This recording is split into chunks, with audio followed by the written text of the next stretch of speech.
Reaction. अगर हम बात करते हैं केमिकल रिएक्शन की in the terms of heat, कि हीट कितनी निकल रही है, हीट निकल रही है या हीट एब्जॉर्ब हो रही है, तो उसके बेसिस पर तो दो टाइप्स होते हैं। पहला टाइप होता है एक्सोथर्मिक, दूसरा टाइप होता है एंडोथर्मिक।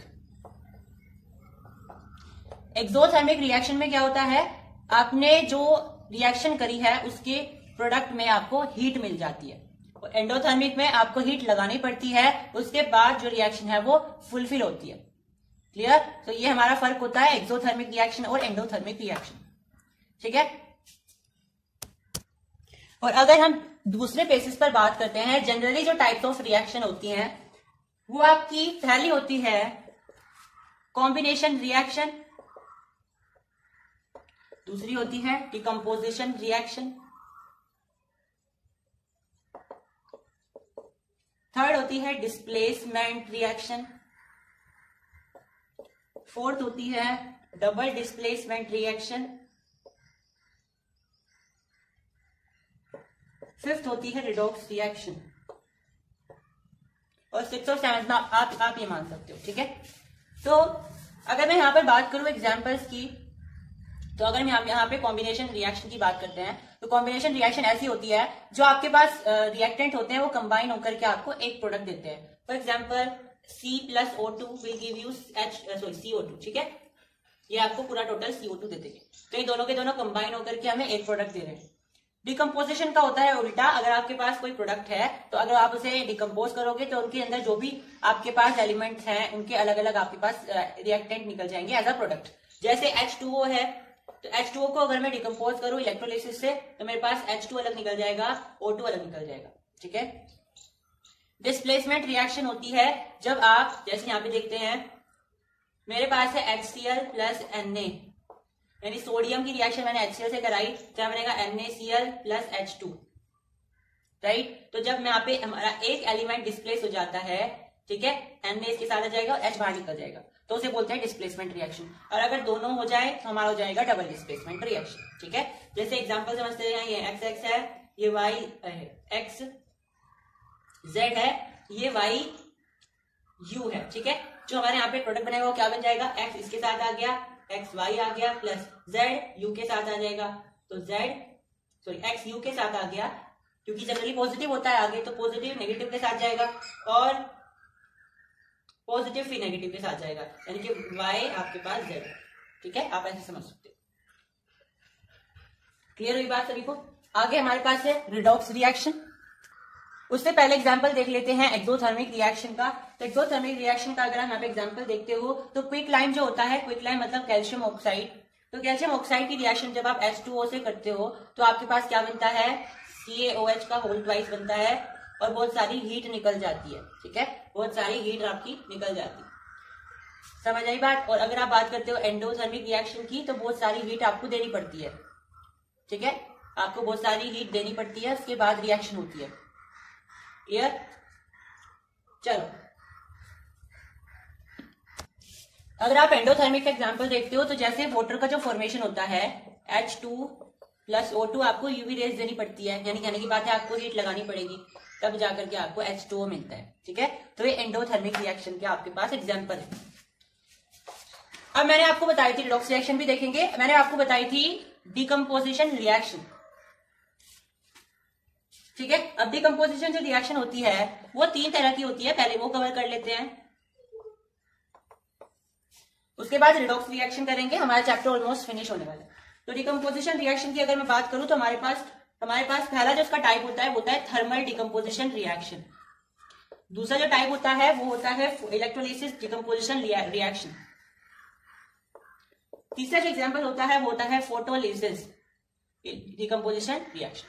फटाफट से देखते हैं, बहुत ज्यादा इंपॉर्टेंट है ये। थर्मल का अगर मैं बात करूं, थर्मल से आप क्या समझते हैं, हीट। ठीक है, थर्मल का मतलब होता है हीट, यानी कि डिकम्पोजिशन रिएक्शन कब होगी, जब आप उसमें हीटिंग करते हो।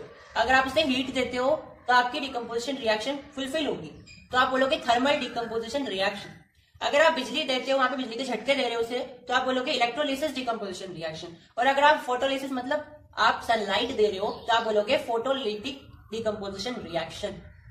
क्लियर। तो अगर मैं बात करूं थर्मल डिकम्पोजिशन रिएक्शन की, तो हमारे पास एग्जांपल होता है CaCO3, और जब आप इसे हीट करते हो तो आपके पास क्या बनता है, CaO यानी कैल्शियम ऑक्साइड या क्विकलाइम, और प्लस में कार्बन डाइऑक्साइड, ये आपके पास रिएक्शन आती है। अगर आप बात करते हो इलेक्ट्रोलिसिस की, तो बहुत अच्छा एग्जांपल है इलेक्ट्रोलिसिस का, दैट इज H2O, और आपके पास बनता है H2H2 प्लस O2, वाटर। जो वाटर बनता है वो वाटर को अगर आप इलेक्ट्रोलिसिस करोगे तो आपके पास H2 और O2 मिल जाता है। अब फटाफट से डीपली समझ लेते हैं कि इलेक्ट्रोलिसिस काम कैसे करता है, ठीक है। तो अगर मुझे इलेक्ट्रोलिसिस करना है तो मैंने क्या किया, एक मग लिया है ऐसे, उसमें मैंने पानी भर दिया है, यहाँ पे मैंने इलेक्ट्रोड लगा दिए हैं, ठीक है, दो इलेक्ट्रोड लगा दिए हैं, और इनको बैटरी से लगा दिया है, मान लीजिए 6 वोल्ट की कोई बैटरी है, ठीक है।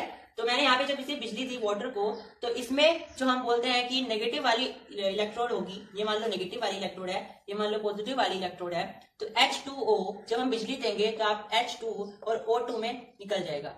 अगर हम आयनिक लेवल पर देखें तो H क्या है, H पॉजिटिव, O क्या है, O ट्वाइस नेगेटिव, यही होता है। तो इसका मतलब क्या है, जो नेगेटिव है वो पॉजिटिव की तरफ जाएगा, जो पॉजिटिव है वो नेगेटिव की तरफ जाएगा। मतलब नेगेटिव इलेक्ट्रोड के पास कौन निकलेगा, H2 निकलेगा, पॉजिटिव इलेक्ट्रोड के पास कौन निकलेगा, O2 निकलेगा। मतलब इस इलेक्ट्रोड के पास अगर आप माचिस की तिल्ली लेकर के जाते हो तो पॉपअप साउंड की आवाज आएगी, मैंने बताया था आपको, और ऑक्सीजन यहां से आपके पास निकलेगी, ठीक है। इस तरीके से आप इलेक्ट्रोलिसिस करते हो। नाउ आपके पास जो मैंने CaCO3 बताया है इस रिएक्शन में, CaCO3, आपको ये भी ध्यान रखना है कि CaCO3 होता है मार्बल का फॉर्मूला भी, ठीक है, मार्बल का फॉर्मूला भी यही होता है, और जनरली जब यहाँ पे व्हाइट वॉशिंग करी जाती है तो यही यूज किया जाता है, तो फिर शाइनिंग आ जाती है ना, शाइनिंग आती है बहुत बढ़िया। तो वो क्यों आती है, क्योंकि CaO के साथ कार्बन डाइऑक्साइड निकल रहा है, ठीक है, तो इसकी वजह से हमारे पास शाइनिंग आ जाती है। समझ आ रही है बात। तो इस तरीके से हमारे पास वहां पे शाइनिंग आएगी। तो ये आपको दोनों ध्यान रखने हैं। ये जो डिकम्पोजिशन रिएक्शन के टाइप्स है इनसे क्वेश्चन आता है, इससे ज्यादातर आता है फोटोलिसिस से, और इलेक्ट्रोलिसिस की जो मैंने एक्टिविटी बताई वो इंपॉर्टेंट है। फोटोलिसिस समझते हैं। फोटोलिसिस का मतलब है डिकम्पोजिशन ही होना, लेकिन किसकी मदद से होना, सनलाइट की मदद से होना, क्योंकि फोटो का मतलब होता है लाइट, तो आप सनलाइट बोल लो या केवल लाइट बोल सकते हो, ठीक है। दोनों ही क्या है, आपकी डिकम्पोजिशन रिएक्शन होती है। इसका एग्जाम्पल क्या है, AgCl यानी कि सिल्वर क्लोराइड। आप अगर देखो तो यहाँ पे लिखा Ag + Cl। ये कैसे कलर का होता है, ये होता है व्हाइट कलर का, और आपके पास फिर ये AgCl से सिल्वर हो जाता है अलग ग्रे कलर का, और ये हो जाता है अलग ये क्लोरीन गैस, ठीक है, येलोइश कलर की। इसी तरीके से AgBr होता है, जिसमें Ag अलग हो जाता है और Br अलग हो जाता है, ठीक है। तो ये हमें रिएक्शन ध्यान रखनी है। और अगर आप ये देखते हो, देखो आप जब चांदी का सामान कोई खरीदते हो तो जानबूझ के उस पर क्लोरीन की रिएक्शन करा के रखते हैं ताकि वो बहुत ज्यादा चमके, और अगर आप धूप में रखते हो उन्हें तो धीरे धीरे से उनकी डलनेस होनी स्टार्ट हो जाती है, तो वो डलनेस नहीं होती, वो उनका रियल कलर आ रहा है, ठीक है। उन्होंने आपको जो है चकमा दे दिया है, आपको लूट लिया है, पहले से उन्होंने उसके ऊपर क्लोरीन की परत चढ़ा दी थी ताकि वो बहुत ज्यादा चमके, व्हाइट व्हाइट सा, ठीक है। लेकिन असल में क्या होता है, AgCl वो आपको देते हैं, और जब आप उसको धूप में लेकर के जाते हो तो वो Ag और Cl2 नाम की गैस बन जाती है। ये तो गैस निकल जाती है, आपके पास ये बचता है जिसे आप कहते हो हमें सुनार ने लूट लिया है, राइट ना। अब इसके यूज पूछे जाते हैं, फोटोलिटिक डिकम्पोजिशन रिएक्शन के यूज पूछे जाते हैं। तो इसका यूज होता है आपके पास ब्लैक व्हाइट फोटोग्राफी में, ठीक है। जो आपके पास ये रिएक्शन थी ना AgBr, Ag + Br, इसका यूज होता है ब्लैक व्हाइट फोटोग्राफी में। ये आपको ध्यान रखते हुए चलना, ठीक है। यहां तक समझ में आया सभी के। एक बार फिर से रिवीजन करा देते हैं सारी रिएक्शंस का, ताकि आप बिल्कुल अच्छे से समझ जाए। तो आपके पास पहली रिएक्शन मैंने कौन सी बताई थी, पहली रिएक्शन मैंने आपको बताई थी कॉम्बिनेशन रिएक्शन। तो कॉम्बिनेशन रिएक्शन कैसी रिएक्शन होती है, जिसमें दो या दो से ज्यादा रिएक्टेंट मिलकर के एक प्रोडक्ट बनाते हैं, ठीक है। जैसे कि आपके पास होता है Mg + O2 MgO, जैसे कि C + O2 CO2, जैसे कि H2 + O2 H2O। बहुत सारे एग्जांपल्स होते हैं। चलो उसके बाद डिकम्पोजिशन रिएक्शन 3 तरह की जो मैंने अभी बताई है, थर्मल, फोटोलिटिक और इलेक्ट्रोलिटिक, ठीक है। एग्जाम्पल मैंने अभी आपको बताया है। उसके बाद रिएक्शन होती है आपके पास डिस्प्लेसमेंट रिएक्शन, जिसमें आपका सिंगल एलिमेंट या सिंगल रिएक्टेंट डिस्प्लेस हो जाता है दूसरे रिएक्टेंट के साथ, जैसे Zn + CuSO4। तो क्या करेगा ये Zn, क्या करेगा इस Cu को निकाल देगा यहां से। ऐसा क्यों होता है, क्योंकि रिएक्टिविटी सीरीज के अनुसार जो एलिमेंट्स ऊपर आएगा with respect to another element वो उससे ज्यादा रिएक्टिव होता है। तो जिंक जो है कॉपर से ज्यादा रिएक्टिव होता है, तो जिंक इसे हटा देगा, तो आपके पास क्या बनेगा ZnSO4 प्लस Cu आपके पास अलग निकल जाएगा। क्लियर? नाउ आपके पास होती है डबल डिस्प्लेसमेंट रिएक्शन। जैसे कि यहाँ पे देखिए BaCl2 plus Na2SO4 will give you BaSO4 plus NaCl। तो यहाँ पे क्या हुआ है, ये Ba है और जो पहला होता है आपके पास जनरली वो पॉजिटिव होता है, तो पॉजिटिव किसके पास जाएगा, यहाँ के नेगेटिव के पास जाएगा। अब यहाँ का पॉजिटिव किसके पास जाएगा, यहाँ के नेगेटिव के पास जाएगा। ठीक है, तो BaSO4 आ गया और Na2Cl2 नहीं होता कुछ, क्योंकि एक दूसरे से 2 कट जाएंगे, इक्वल चार्ज जाएगा, तो NaCl आपके पास बन जाएगा। जो आपके घर आप टाटा नमक खाते हो दैट इज NaCl। ठीक है, ये कैसे बनता है, वैसे तो NaCl नहीं बनता, नमक बनता है जनरली, जो हम रिएक्शन बना के देखते हैं लेबोरेटरीज में, वो भी हम आपको कराएंगे। ठीक है, एक्सपेरिमेंट क्लासेस भी आपकी जल्दी होगी। तो यहां तक मैंने आपको बताए हैं रिएक्शंस के टाइप। अब आपकी लास्ट रिएक्शन बचती है that is redox reaction. Redox reaction, अब रिडॉक्स रिएक्शन में क्या होता है, ऑक्सीडाइजेशन और रिडक्शन एक साथ साथ हो जाते हैं। ठीक है, ऑक्सीडाइजेशन और रिडक्शन दोनों साथ साथ हो जाते हैं। अब इस बात को समझने के लिए, रिडॉक्स रिएक्शन को समझने के लिए ऑक्सीडाइजेशन और रिडक्शन का समझना बहुत ज्यादा जरूरी है। तो इनके मतलब हम कई तरीके से निकालते हैं, जैसे कि ऑक्सीडाइजेशन का मतलब होता है ऐड कर देना ऑक्सीजन, ठीक है, या फिर माइनस कर देना हाइड्रोजन। ठीक है, ऑक्सीडाइजेशन का मतलब क्या होता है, या तो आप उसमें ऑक्सीजन ऐड कर दो या फिर आप उससे हाइड्रोजन निकाल दो। आपके पास अगर ऑक्सीजन है भी नहीं, अगर आपको ऑक्सीडाइजेशन करनी है फिर भी, तो आप क्या कर सकते हो, उसमें से हाइड्रोजन को निकाल सकते हो। ठीक है, एक और मतलब होता है लॉस ऑफ इलेक्ट्रॉन्स। ऑक्सीडाइजेशन का मतलब होता है लॉस ऑफ इलेक्ट्रॉन्स। जिस जगह पर इलेक्ट्रॉन्स का लॉस हो रहा है वहां पे आप बोलते हो ऑक्सीडाइजेशन हुई है। ठीक है, ऐसे रिडक्शन, रिडक्शन का मतलब होता है हाइड्रोजन का ऐड कर देना, और अगर आपके पास हाइड्रोजन नहीं है, आप रिडक्शन करना चाहते हो, तो आप क्या कर सकते हो, ऑक्सीजन को माइनस कर सकते हो, या फिर इसका मतलब होता है gain of electrons. Gain of electron, जहां पे इलेक्ट्रॉन का गेन हो रहा है वहां पे आप बोलोगे कि रिडक्शन हो रही है। यहां पे समझ में आई बात, ऑक्सीडाइजेशन का मतलब क्या है, रिडक्शन का मतलब क्या है, 3 पर्सपेक्टिव में आप देख सकते हो। और मुझे यहां तक मुझे लगता है जो तीसरा पर्सपेक्टिव है इससे सवाल आ सकता है, gain of electron, loss of electron. आपको कोई सेटअप दे दिया जाएगा, देखो ध्यान से समझिए, आपका ऐसा कोई सेटअप दे दिया, यहाँ पे आपके पास 2 इलेक्ट्रोड लगी हुई है, वो बोल रहा है ए इलेक्ट्रोड है, ये बी इलेक्ट्रोड है, और ए इलेक्ट्रोड पर क्या हुआ है, इलेक्ट्रॉन अपना प्लेस बदल रहे हैं। आपका ऐसा बोल देगा डिस्प्लेस हो रहे हैं, इसका मतलब इलेक्ट्रॉन लॉस हो रहे हैं। तो जनरली उसने क्या बोल दिया कि ए इलेक्ट्रोड पर लॉस ऑफ इलेक्ट्रॉन हुआ है, तो इसका मतलब क्या है, यहाँ पे क्या हुई है, ऑक्सीडाइजेशन हुई है। तो आपको पूछेगा बी पर क्या हुआ होगा, अगर यहाँ पे ऑक्सीडाइजेशन हुई तो यहाँ पे क्या हुआ होगा, रिडक्शन हुआ होगा। ठीक है, और ऐसी रिएक्शन जहां पे ऑक्सीडाइजेशन और रिडक्शन साथ साथ काम करते हैं, उस रिएक्शन को आप बोलते हो रिडॉक्स रिएक्शन। जैसे कि मैंने एग्जांपल दिया, यहां से इलेक्ट्रॉन गए निकले, यहां पे जाएंगे, यानी कि यहां से तो इलेक्ट्रॉन का लॉस हुआ और यहां पे इलेक्ट्रॉन का गेन हुआ है। ठीक है, तो यहां पे आप बोलोगे कि कौन सी रिएक्शन चल रही है, ये आपकी रिडॉक्स रिएक्शन चल रही है। एग्जाम्पल से समझते हैं, एग्जाम्पल समझते हैं, आपके पास है CuO plus H2, Cu plus H2O। अब ये रिएक्शन रिडॉक्स रिएक्शन है, हम कैसे पता कर सकते हैं, तो उसके लिए आपको एक चीज और समझनी पड़ेगी, दैट इज आपको यहां पे समझना पड़ेगा कि रिड्यूसिंग एजेंट क्या होता है, ऑक्सीडाइजिंग एजेंट क्या होता है, रिड्यूस्ड सब्सटेंस क्या होता है, और ऑक्सीडाइज्ड सब्सटेंस क्या होता है। ठीक है, ये आपको समझना है। अब यहां पे देखिए, रिड्यूसिंग एजेंट का मतलब है वो कंपाउंड या वो एलिमेंट जिसकी वजह से जो रिडक्शन है वो हुआ है, मतलब उसके पास ऑलरेडी हाइड्रोजन होगी इसलिए वो रिडक्शन कर पा रहा है। समझ रहे हो, तो रिड्यूसिंग एजेंट कौन होगा, जिसके पास ऑलरेडी हाइड्रोजन होगी, इसलिए वो रिडक्शन कराएगा भी, क्योंकि ऐसे वैसे कोई नहीं करा सकता, जिसके पास हाइड्रोजन है वही कराएगा। तो रिड्यूसिंग एजेंट जिसके पास हाइड्रोजन होती है। ठीक है, अब ऑक्सीडाइजिंग एजेंट भी बिल्कुल सेम है, जिसके पास ऑक्सीजन होती है इसलिए वो ऑक्सीडाइजेशन भी कराएगा। ठीक है, अब इनका उल्टा देखिए, जो रिड्यूसिंग एजेंट होता है वही आपका ऑक्सीडाइज्ड सब्सटेंस भी होता है। ये ट्रिक है, बच्चे इसमें कंफ्यूज हो जाते हैं, आपको पूछा जाएगा रिड्यूस सब्सटेंस निकालो, ऑक्सीडाइजिंग रिएजेंट निकालो, है ना, आप इनमें कंफ्यूज हो जाओगे। तो ये ट्रिक है, जो रिड्यूसिंग एजेंट होता है वही ऑक्सीडाइज्ड सब्सटेंस भी होता है, और जो ऑक्सीडाइजिंग एजेंट होता है वही रिड्यूस्ड सब्सटेंस भी होता है। ठीक है, अगर मैं यहाँ पे बात करूं तो आपके पास यहाँ पे दिया हुआ है CuO, तो इसके पास ऑक्सीजन है, इसका मतलब क्या है, ये आपका ऑक्सीडाइजिंग एजेंट है। और ऑक्सीडाइजिंग एजेंट होने के साथ साथ ये क्या होगा, ये रिड्यूस्ड सब्सटेंस भी होगा। रिड्यूस सब्सटेंस का मतलब इसके आगे इसमें से ऑक्सीजन हट जाएगी। ठीक है, H2 ये आपका रिड्यूसिंग एजेंट है, और जो रिड्यूसिंग एजेंट होगा वो आपका ऑक्सीडाइज्ड सब्सटेंस भी होगा। देखिए CuO है, इसमें से ऑक्सीजन अलग निकल गई, मतलब ये रिड्यूस्ड सब्सटेंस बन गया, लेकिन ऑक्सीडाइजिंग एजेंट ये था। H2 रिड्यूसिंग एजेंट था, लेकिन H2O बन गया, इसमें ऑक्सीजन ऐड हो गई, मतलब ये ऑक्सीडाइज्ड सब्सटेंस बन गया। सभी को समझ में आई क्या हुआ यहाँ पर? ये सिंपल सी ट्रिक है, जिसके पास ऑक्सीजन आपको दिखाई दे रही है वो आपका ऑक्सीडाइजिंग एजेंट बन जाएगा, जिसके पास आपके पास हाइड्रोजन दिखाई दे रही है वो आपका रिड्यूसिंग एजेंट बन जाएगा।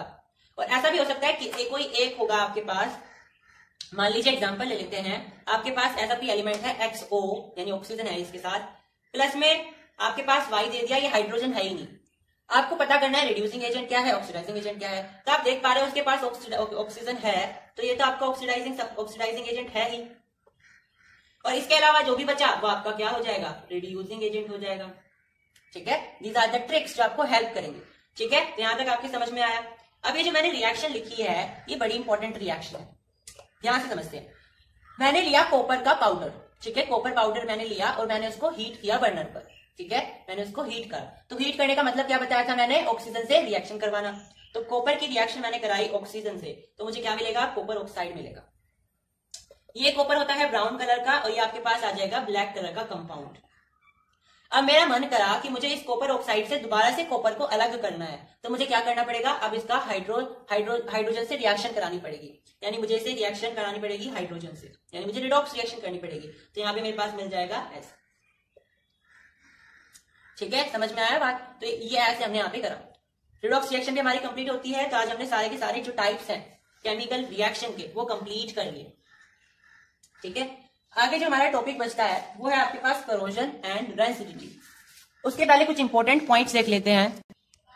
करोजन और रेंसिडिटी पढ़ने से पहले कुछ इंपॉर्टेंट टर्म्स देख लेते हैं जो हमारे चैप्टर में जरूरी है। पहली होती है आपके पास प्रेसिपिटेशन रिएक्शन। तो प्रेसिपिटेशन रिएक्शन कौन सी रिएक्शन होती है, जिसके पास अगर आप रिएक्शन करते हो तो बाद में आपके पास कोई प्रेसिपिटेट बन जाता है।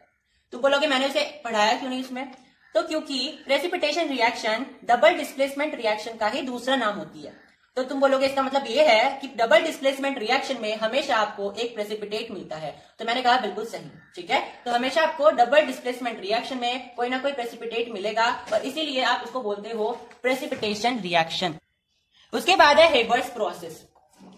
हेबर्स प्रोसेस को ध्यान से समझेंगे। हेबर्स प्रोसेस होता है अमोनिया बनाने का प्रोसेस। ठीक है, ये कैसे बनता है, देखो यहाँ पे देखो, मैंने ली नाइट्रोजन की डायटोमिक गैस, ठीक है, plus 3 mole of H2 hydrogen की डायटोमिक गैस, और मैंने यहाँ पे क्या किया है, इसको 400 से 450 डिग्री सेल्सियस और 200 ATM मतलब कि 200 एटमॉस्फेरिक प्रेशर पर रखा, और मुझे क्या मिला है 2NH3, 2 mole of ammonia gas मुझे मिल गए। तो ये प्रोसेस होता है आपका हेबर्स प्रोसेस। हेबर्स प्रोसेस के अनुसार आप जो है यहाँ पे NH3 यानी कि अमोनिया गैस बनाते हो। ठीक है, अमोनिया गैस कैसे बनती है, नाइट्रोजन और हाइड्रोजन को ऐड करके। ये कंडीशन रहती है, आपको यहाँ पे रखना होता है 400 से 450 डिग्री सेल्सियस और 200 ATM। और ध्यान रखना इस रिएक्शन में आपको एक कैटलिस्ट भी लेकर के चलना होता है, दैट इज Fe, आयरन। अब ये कैटलिस्ट क्या होता है, यहाँ पे समझ लीजिए कि यहाँ पे कैटलिस्ट आपको लेके चलना है। अब हम आपको समझाते हैं कैटलिस्ट है क्या। तो कैटलिस्ट क्या होता है, कैटलिस्ट कुछ ऐसे सब्सटेंस होते हैं जो कि आप जब रिएक्शन कर रहे होते हो आपकी रिएक्शन की स्पीड को मेंटेन करते हैं। अगर आपको वो रिएक्शन बिल्कुल क्विक चाहिए, प्रॉम्प्ट चाहिए, तो आप वहां पे कैटलिस्ट का यूज कर सकते हो। कुछ कैटलिस्ट होते हैं ऐसे, या फिर आप चाहते हो कि ये रिएक्शन थोड़ी धीरे धीरे से चले, ग्रेजुअली चले, तो उसके अलग से कैटलिस्ट होते हैं। तो ये क्या करते हैं, रिएक्शन को एडजस्ट करते हैं जैसा आप चाहते हो आपके अनुसार। ठीक है, आप स्पीड को या रेट को मेंटेन करते हैं। ठीक है, कैटलिस्ट जैसे कि हमारी बॉडी में जो एंजाइम्स होते हैं वो क्या होते हैं, वो होते हैं बायोलॉजिकल कैटलिस्ट। ठीक है, आपके अंदर बहुत सारे ऐसे न्यूट्रिशनल कंपोनेंट होते हैं, पेप्सिन होते हैं, पैप्सिन जो एंजाइम है वो प्रोटीन वगैरह को करती है, ट्रिप्सिन है ना, ये जो सारी चीजें होते हैं एंजाइम्स होते हैं, और ये एंजाइम्स क्या करते हैं, एंजाइम्स को ये जो आपके एंजाइम्स होते हैं ये आपके न्यूट्रिशन कंपोनेंट को डिकम्पोज करते हैं, ठीक है, उनमें से लेते हैं, ठीक है, फूड को डिकम्पोज करके उसमें से न्यूट्रिशनल कंपोनेंट निकालते हैं, ठीक है, तो ये आपके बायोलॉजिकल कैटलिस्ट हो गए एंजाइम्स, ठीक है। अब हमारे चैप्टर का लास्ट पार्ट है that is corrosion and rancidity. Corrosion का मतलब क्या होता है? कोरोजन का मतलब होता है एक ऐसा प्रोसेस जिसमें मेटल्स खराब हो जाते हैं, या तो वो सड़ जाते हैं, ईटन अप हो जाते हैं एयर, मॉइस्चर, केमिकल्स के एक्ट से, ठीक है। तो corrosion is a process in which metals are eaten up, जिसमें मेटल्स क्या हो जाते हैं, ईटन अप हो जाते हैं, किसके एक्शन से, एयर के एक्शन से, मॉइस्चर के एक्शन से, या फिर केमिकल्स के एक्शन से, ठीक है। रस्टिंग, रस्टिंग क्या होता है? तो देखो कोरोजन ही होता है रस्टिंग भी, लेकिन इसे अलग से नाम दिया गया क्योंकि ये कोरोजन ऑफ आयरन है। तो अगर आयरन का कोरोजन हो रहा है तो आप उसको स्पेशल नाम दे देते हो दैट इज रस्टिंग। ऐसे अगर सिल्वर का हो रहा है कोरोजन तो आप उसको अलग से नाम दे देते हो टार्निशिंग, ठीक है। तो रस्टिंग आपका होता है आयरन के साथ, ठीक है। तो रस्टिंग देखिए, रस्टिंग भी वही है, कोरोजन ऑफ आयरन, आप इसमें वही सेम डेफिनेशन लिख सकते हो। अब इसमें आपको एक रिएक्शन ध्यान रखनी होती है जो कि बहुत इंपॉर्टेंट होती है, और वो होती है आपको डायरेक्ट ध्यान रखनी है 4Fe plus 3O2 plus 2XH2O will give you 2Fe2O3 dot XH2O, ठीक है। और ये आपका केमिकल नेम क्या होता है इसका? हाइड्रेटेड आयरन थर्ड ऑक्साइड, इसको ही आप रस्ट बोलते हो। ये एक्स क्या है? क्योंकि वाटर की अमाउंट बदल सकती है तो यहाँ पे एक्स की जगह कुछ भी आ सकता है, ठीक है। लेकिन रस्ट का फॉर्मूला यही होता है। रस्ट कैसे बनता है? आयरन, ऑक्सीजन, वाटर और आपके पास बेसिकली ये बोल रहा है कि जर कैसे लगता है। तो जर कैसे लगता है? जब आप लोहे को खुली हवा में छोड़ देते हो और मॉइस्चर भी वहां पे होता है, ठीक है। आप रात को छोड़ दो बाहर तो क्या होगा? ओस पड़ेगी इस पर, ओस पड़ने से ऑक्सीजन भी वहां पर है तो आपको वहां पे आयरन पे जर लगा हुआ मिल जाएगा, ठीक है। तो जर का फॉर्मूला ये होता है, रस्ट का फॉर्मूला ये होता है, ठीक है। अब आपका नया टॉपिक है दैट इज डेंसिटी। डेंसिटी क्या होता है? तो अगर आपका जो खाना है वो उसके अंदर ऑयल है, ऑयल की अमाउंट है और उसका एरियल ऑक्सीडाइजेशन हो जाता है। एरियल ऑक्सीडाइजेशन मतलब कि हवा से ऑक्सीजन आई और आपका जो खाना है उसके अंदर ऑक्सीजन ने रिएक्शन कर दी। कहने की बात यह है कि आपका जो भोजन है वो खराब कर दिया, उसे आप बोलते हो डेंसिटी। डेंसिटी की वजह से आपके भोजन से अनप्लेजेंट स्मेल आने लग जाती है और अच्छा टेस्ट नहीं आता, ठीक है। अब रेंसिडिटी से बचाव कैसे किए जाएं? रेंसिडिटी से बचाव कैसे किए जाएं? तो रेंसिडिटी से बचाव करने के बहुत सारे तरीके होते हैं। पहला तो होता है आप एंटीऑक्सीडेंट्स का यूज कर सकते हो, क्योंकि उसने क्या कर दिया है फूड को, उसने फूड को ऑक्सीडाइज कर दिया है, तो आप क्या यूज कर सकते हो? एंटीऑक्सीडेंट जो उसको काट सके। दूसरा होता है नाइट्रोजन गैस की आप पैकेजिंग कर सकते हो, नाइट्रोजन गैस भर सकते हो। नाइट्रोजन गैस प्रिवेंट रखेगी, आपके फूड को ऑक्सीडाइज नहीं होने देगी। उसके बाद होता है आप रेफ्रिजरेटर का यूज कर सकते हो, सबसे सिंपल होता है। उसके बाद होता है आप एयर टाइट कंटेनर, यानी आप हवा घुसने ही मत दो कंटेनर में, है ना, हवा नहीं घुसेगी तो ऑक्सीडाइज भी नहीं होगा। उसके बाद होता है आप फूड को सनलाइट से बाहर रखो, क्योंकि फूड भी क्या कर सकता है? आपके खाने को डिकम्पोज कर सकता है, ठीक है। अब कुछ इंपॉर्टेंट बातें हैं जो आपको ध्यान रखनी है। पहला होता है न्यूट्रलाइजेशन, जिसका हम प्रैक्टिकल भी करने वाले हैं। 1-2 दिन में आपके पास वीडियो अवेलेबल हो जाएगी, ठीक है। तो न्यूट्रलाइजेशन रिएक्शन क्या होती है? ऐसी रिएक्शन होती है जिसमें आप एक एसिड लेते हो, आप एक बेस लेते हो और आप उनकी रिएक्शन कराते हो और आपको एक साल्ट मिलता है और साथ में वाटर मिलता है। जैसे कि आपके पास होता है NaOH, ये क्या है? एक बेस है। और आपके पास होता है HCl, ये आपके पास एक एसिड होती है। इसको मिला करके आपके पास बनता है NaCl प्लस H2O। हालांकि ये एसिड है, बेस है, ये आप अगले चैप्टर में पढ़ने वाले हो, लेकिन मैं न्यूट्रलाइजेशन रिएक्शन आपको बतानी है क्योंकि आपके पास हम प्रैक्टिकल वीडियो लेकर के आने वाले हैं इसके एक्सपेरिमेंट की, ठीक है, ताकि आपको वहां समझ आ सके कि हम कर क्या रहे, ठीक है। तो NaOH प्लस HCl, तो NaOH क्या है? आपके पास एक बेस है, HCl क्या है? आपके पास एक एसिड है, और ये दोनों रिएक्ट करके आपके पास क्या बना रहे हैं? NaCl जो आपका साल्ट होता है और H2O यानी कि जो आपका वाटर होता है। तो ऐसी रिएक्शन जिसमें आप बेस और एसिड की रिएक्शन करवाओ और आप नमक बनवाओ और वाटर बनवाओ, ये होता है आपकी न्यूट्रलाइजेशन रिएक्शन, ठीक है। नमक बनाने की जो प्रक्रिया होती है हम प्रैक्टिकली नमक बना करके भी देखेंगे, ठीक है। एक होता है आपके पास जनरली एक सवाल पूछा जाता है कि जुगनू क्यों चमकते हैं, ठीक है। ग्लो फ्लाइज ग्लो क्यों करती हैं? इसका जो जवाब है वो रिडॉक्स रिएक्शन से जुड़ा हुआ है, इससे मुझे बताना है। तो ग्लो फ्लाइज जो होती है उनके अंदर कुछ स्पेशल टाइप की प्रोटीन होती है, ठीक है, स्पेशल टाइप की प्रोटीन होती है, और जो प्रोटीन वो निकलती है उसका नाम होता है ल्यूसीफेरिन होता है। और ल्यूसीफेरिन नाम की जो प्रोटीन होती है ये कहां से निकलती है? लूसीफ्रेट से निकलती है, ठीक है, लूसीफ्रेट से निकलती है। और जो ये लूसीफेरिन नाम की प्रोटीन होती है ये ऑक्सीडाइज हो जाती है, ठीक है। जैसे कुछ जुगनू जो होते हैं वो उनके अंदर एक प्रोटीन भरी रहती है जो कि लूसीफेरेट से निकलती है, लूसीफेरिन नाम की। ये क्या करती है? हवा में मौजूद ऑक्सीजन से रिएक्शन कराती है, मतलब बेसिकली ये ऑक्सीडाइज हो जाती है। और जैसे ये ऑक्सीडाइज होती है, ऑक्सीडाइज होते ही इसमें एक रोशनी हमारे पास उपलब्ध हो जाती है, मतलब कि आप ऐसा बोल सकते हो लूसीफेरिन प्लस ऑक्सीजन आपको लाइट प्रोवाइड कराता है। तो तुम बोलोगे क्या दिन में ही, तो क्या रात में ही होती है रिएक्शन? नहीं, ये दिन में भी होती है, लेकिन दिन में जो सनलाइट होती है उसकी रोशनी की वजह से वो जो लाइट होती है निकलती है जुगनू में, वो आपकी नलिफाई हो जाती है, न्यूट्रल हो जाती है, ठीक है। इसलिए आपको रात में दिखाई देती है, क्योंकि रात में ऐसा कोई चांदना होता नहीं है, रोशनी होती नहीं है, तो इसीलिए आपको यहाँ पे समझना है। तो लूसीफेरिन जो है ऑक्सीजन से रिएक्शन कराती है और आपको लाइट देती है, इसीलिए जुगनू जो है चमकते हैं। समझ आई? यहाँ पे आपका कॉन्सेप्ट हुआ खत्म, आपका चैप्टर नंबर 1 हुआ फिनिश। बहुत जल्दी हम आपके लिए इसकी प्रैक्टिकल वीडियोस भी लेकर के आने वाले हैं। So make sure you have like the video and subscribe the channel as well to get every notification and every update from the channel.